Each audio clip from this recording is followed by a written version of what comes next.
नमस्कार, मैं हूं एनजे एसआईपी वाला। पिछली बार जब मैंने एक वीडियो पोस्ट किया था जिसमें कि ये बताया कि 25 सालों में 1 करोड़ का फंड कैसे कलेक्ट होगा, अपने बच्चों को मैं करोड़पति कैसे बना सकता हूं आने वाले 25 वर्षों में। तो इस पर मुझे अलग अलग लोगों से अलग अलग तरह की प्रतिक्रिया सुनने को मिली। बहुत लोगों ने मुझे ये बताया कि 25 साल का पीरियड तो बहुत लंबा पीरियड होता है, इस पीरियड में तो अपना बुढ़ापा आ जाएगा।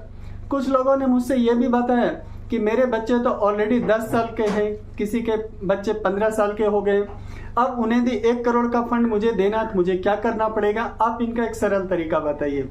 इवन कुछ लोगों ने तो मुझे यहाँ तक भी पूछा कि 5 साल में 1 करोड़ कैसे बनेगा, इसके बारे में आप सुझाव दीजिए। सबसे पहले इस संबंध में मेरी ये राय है कि 5 सालों में 1 करोड़ का फंड कैसे कलेक्ट होगा, इसका कोई भी ऑथेंटिक आंसर मेरे पास है नहीं। यदि आपके पास इसका कोई ऑथेंटिक आंसर हो तो मेरे साथ आप जरूर शेयर करिए। अब है कि 10 साल में करोड़पति कैसे बने, तो 10 साल में 1 करोड़ का फंड करने के लिए आज ही से आपको 45,000 पर मंथ की एक एसआईपी लेना होगा और इस एसआईपी को आपको आने वाले 10 वर्षों तक कंटिन्यू रखना पड़ेगा, तो आपके फंड की वैल्यू 1 करोड़ से ज़्यादा हो जाएगी।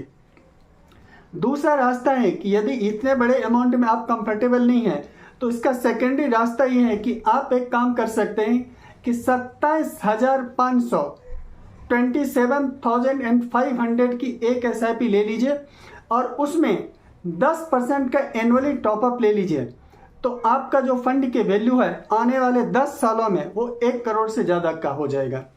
तीसरा भी एक रास्ता है, यदि इन दोनों में से कहीं भी आप कंफर्टेबल नहीं है तो एक तीसरा रास्ता है कि कोई एक लमसम अमाउंट, वो अमाउंट लगभग 17 से 18 लाख होगा, इस तरह का कोई अमाउंट आपके पास यदि है तो उसको इक्विटी म्यूचुअल फंड में डाल दीजिए और उसी फोलियो में आप लगभग 15,000 की एक एसआईपी को रजिस्टर कर दीजिए। तो आने वाले 10 सालों में जो फंड की वैल्यू है वो 1 करोड़ से ज़्यादा की हो जाएगी। तो 1 करोड़ क्रिएट करने का कम समय में मेरी समझ में यही तरीका है।